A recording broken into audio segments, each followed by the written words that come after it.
ನಮಸ್ತೆ. ಇವತ್ತು ನಾವು ನೋಡುವಂತ ರಾಶಿ ಧನುಷ್. ಧನುಷ್ ಅಂತ ಹೇಳಿದ್ರೆ ಗುರು, ಜುಪಿಟರ್. ಗುರು ಅಂತ ಹೇಳಿದ್ರೆ ಧನ, ಮನಿ. ಗುರು ಅಂತ ಹೇಳಿದ್ರೆ ಹಾನೆಸ್ಟ್. ಗುರು ಅಂತ ಹೇಳಿದ್ರೆ ಹೈಯರ್ ಎಜುಕೇಶನ್. ಗುರು ಅಂತ ಹೇಳಿದ್ರೆ discipline, kindness, helping nature, higher economic status, self respect, self learning, anger, ego, good advisor, commander, multi tasking skill, leadership quality, administration skill, good knowledge, wisdom, broad minded ಅಂದರೆ ದಯಾಳ ಗುಣ ಇರುತ್ತೆ, good physical strength, higher position in government setup like teacher, police, banker etcetera. Self employment, ಇವರು ಯಾರ ಹತ್ರನೂ ಕೆಲಸ ಮಾಡೋಕ್ಕೆ ಇಷ್ಟಪಡಲ್ಲ, ಏನಾದರೂ ಸ್ವಂತ ಮಾಡಬೇಕು ಅನ್ನೋ ಆಸೆ ಜಾಸ್ತಿ ಇರುತ್ತೆ. ಇವ್ರಿಗಿರೋ ಕೆಲವು ವೀಕ್ ಪಾಯಿಂಟ್ ಅಂತ ಏನಂತ ಕೇಳಿದ್ರೆ ಬಂದು ಇವ್ರು ತುಂಬ ಜಂಕ್ ಫುಡ್ ಇಷ್ಟಪಡೋಕ್ಕೆ ತಿನ್ನೋಕ್ಕೆ ತುಂಬ ಇಷ್ಟಪಡ್ತಾರೆ. ರೀಸನ್ ಏನು ಅಂತ ಹೇಳಿದ್ರೆ ಇದಕ್ಕೆ ಅಧಿಪತಿ ಬಂದು ಗುರು. ಈ ಧನುಷ್ ರಾಶಿಯವ್ರದ್ದು ವೀಕ್ ಪಾಯಿಂಟ್ ಏನಂತ ಕೇಳಿದ್ರೆ ಇವರು ಬಿಸ್ನೆಸ್ ಮಾಡಬಾರ್ದು. ಬಿಸ್ನೆಸ್ ಮಾಡಿದ್ರೆ ಇನ್ವೆಸ್ಟ್ಮೆಂಟ್ ಮಾಡಿದ್ರೆ ಲಾಸ್ ಆಗ್ತಾರೆ. ಯಾಕಂತ ಹೇಳಿದ್ರೆ ಅವ್ರ ಮೈಂಡು ಚೇಂಜ್ ಆಗ್ತಾ ಇರುತ್ತೆ, ಮೂಡ್ಸ್ ಆಗ್ತಾ ಇರುತ್ತೆ. ಒಂದು ಕಡೆ ಕೂರಲ್ಲ ಇವರು, ಜಾಸ್ತಿ ಟ್ರಾವೆಲ್ ಮಾಡ್ತಾ ಇರ್ತಾರೆ, ಮೈಂಡು ತುಂಬ ಓಡ್ತಾ ಇರುತ್ತೆ, ಇಲ್ಲಿ ಮಾತಾಡ್ತಾ ಇರ್ತಾರೆ, ಮೈಂಡ್ ಎಲ್ಲ ಓಡ್ತಿರುತ್ತೆ. ಈ ಥರ ಇದ್ದಾಗ ಅವರಿಗೆ ಬಿಸ್ನೆಸ್ಸಲ್ಲಿ ಕರೆಕ್ಟಾಗಿ ಫೋಕಸ್ ಮಾಡೋಕ್ಕಾಗಲ್ಲ.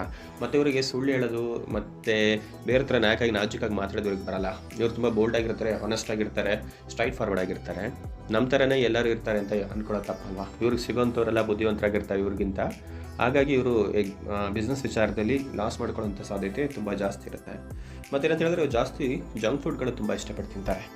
ಹಾಗಂತ ಹೇಳಿದ್ರೆ ಈ ರೋಡ್ ಸೈಡಲ್ಲಿ ನಾನ್ ವೆಜ್ಗಳು, ಹೀಗೆ ಜಂಕ್ ಫುಡ್ಗಳು ಖಾರವಾಗಿ ತಿನ್ನೋದೆಲ್ಲ ತುಂಬ ಇಷ್ಟಪಡ್ತಾರೆ. ಮತ್ತು ಇವರಿಗೆ ಫ್ಯಾಮಿಲಿ ಅಟ್ಯಾಚ್ಮೆಂಟ್ಗಿಂತ ಫ್ರೆಂಡ್ಸ್ ಅಟ್ಯಾಚ್ಮೆಂಟ್ ಜಾಸ್ತಿ, ಫ್ರೆಂಡ್ಸ್ಗಳ ಜೊತೆ ಜಾಸ್ತಿ ಟ್ರಾವೆಲ್ ಮಾಡೋದು. ಇವರು ತುಂಬ ಟ್ರಾವೆಲ್ ಅಂದರೆ ತುಂಬ ಇಷ್ಟ ಆಗುತ್ತೆ. ಮತ್ತು ಇವರು ಫುಡ್ಡು ತುಂಬ ಇಷ್ಟಪಡ್ತಿದ್ದ ಆ ಥರ ಫ್ರೆಂಡ್ಸ್ಗಳ ಜೊತೆ ಜಾಲಿಯಾಗಿ ಹೊರಗಡೆ ಓಡಾಡೋಕ್ಕೆ ತುಂಬ ಇಷ್ಟಪಡ್ತಾರೆ. ಅದಕ್ಕೋಸ್ಕರ ದುಡ್ಡನ್ನ ತುಂಬ ಖರ್ಚು ಮಾಡ್ತಾರೆ. ಅದಕ್ಕೋಸ್ಕರ ಸ್ವಲ್ಪ ಈ ರಾಶಿಯವರು ಸ್ವಲ್ಪ ಕೇರ್ಫುಲ್ ಆಗಿರಬೇಕು.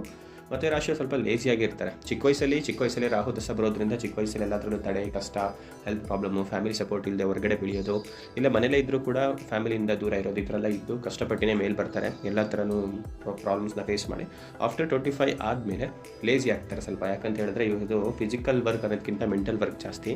ಹಾಗಾಗಿ ಇವರು ಫಿಸಿಕಲಿ ಸ್ವಲ್ಪ ಓಡಾಟ ಇದೆಲ್ಲ ಕಡಿಮೆ ಇರುತ್ತೆ. ಆ ವಿಚಾರದಲ್ಲಿ ಸ್ವಲ್ಪ ಹುಷಾರಾಗಿರಬೇಕು. ಮತ್ತು ಇವರು ಬಿಸ್ನೆಸ್ ಮಾಡಬಾರ್ದು. ಬಿಸ್ನೆಸ್ ಮಾಡಿದ್ರೆ ಲಾಸ್ ಆಗ್ತಾರೆ. ಯಾಕಂತ ಹೇಳಿದ್ರೆ ತುಂಬ ಇವರು ಹಾನೆಸ್ಟ್, ಬೋಲ್ಡ್ ಆಗಿರ್ತಾರೆ, ತುಂಬ ಲಾಯಲ್ ಆಗಿರ್ತಾರೆ, ಮತ್ತು ಎಲ್ಲರೂ ನಂಬ್ತಾರೆ. ಮತ್ತು ಇವರಿಗೆ ಈ ಲಂಚ, ಮೋಸ ಮಾಡೋದೆಲ್ಲ ಬರಲ್ಲ. ಓಕೆ, ನಾಜೂಕಾಗಿ ಮಾತಾಡಿ ಒಬ್ಬರ ಹತ್ರ ಕೆಲಸ ಮಾಡಿಸ್ಕೊಳ್ಳೋಕ್ಕೂ ಇವ್ರಿಗೆ ಬರಲ್ಲ. ಹಾಗಾಗಿಯೇ ಇವ್ರಿಗೆ ಅದರಲ್ಲಿರೋ ಅಂಥ ಪ್ಲಸ್ ಮೈನಸ್ ಗೊತ್ತಾಗ್ದಲೆ ಜಾಬಲ್ಲಿ, ಬಿಸ್ನೆಸ್ಸಲ್ಲಿ ಲಾಸ್ ಆಗೋದು ಸಾಧ್ಯತೆ ಇರುತ್ತೆ. ಹಾಗಾಗಿ ನಾನು ಧನುಷ್ ರಾಶಿಯವರಿಗೆ ಕಾಲಪುರುಷನಿಗೆ 10ನೇ ಮನೆ, ಇವರಿಗೆ ಋಣರೋಗ ಶತ್ರುಸ್ಥಾನವಾಗಿ 6ನೇ ಮನೆ ಬರೋದ್ರಿಂದ ಬಿಸ್ನೆಸ್ ಮಾಡಿ ಸಾಲ ಮಾಡ್ಕೊಂಡವರು, ಶತ್ರುಗಳನ್ನು ಸಂಪಾದನೆ ಮಾಡ್ಕೊಂಡಿರೋರೆಲ್ಲ ಈ ಧನುಷ್ ರಾಶಿಯವರೇ. ಹಾಗಾಗಿ ನಾನು ಇವ್ರನ್ನ ಬಿಸ್ನೆಸ್ ಮಾಡಬೇಡಿ ಅಂತ ಹೇಳ್ತೀನಿ. ಇವರಿಗೆ ಜಾಬು ತುಂಬ ಬೆಸ್ಟು. ಅದು ಈ ಟೀಚರು, ಪೊಲೀಸು, ನಂತರ UPSC ಇಂಥ ಎಕ್ಸಾಮ್ಸ್ಗಳಿಗೆಲ್ಲ ತುಂಬ ಚೆನ್ನಾಗಿರುತ್ತೆ. ಪಾಲಿಟಿಕ್ಸಿಗೆ ಕೂಡ ಹೋಗ್ಬೋದು ಇವರು, ಇದರಲ್ಲಿ ಏನೂ ಪ್ರಾಬ್ಲಮ್ ಇಲ್ಲ. ಮತ್ತು ಅವರಿಗೆ ಫ್ಯಾಮಿಲಿ ಲೈಫು ಅಂದರೆ ಮದುವೆ ಲೈಫು ಅಷ್ಟು ತೃಪ್ತಿಯಾಗಿರೋಲ್ಲ. ಬಟ್ ಏನಂದರೆ ಇವರಿಗೆ ಲೇಟ್ ಮ್ಯಾರೇಜ್.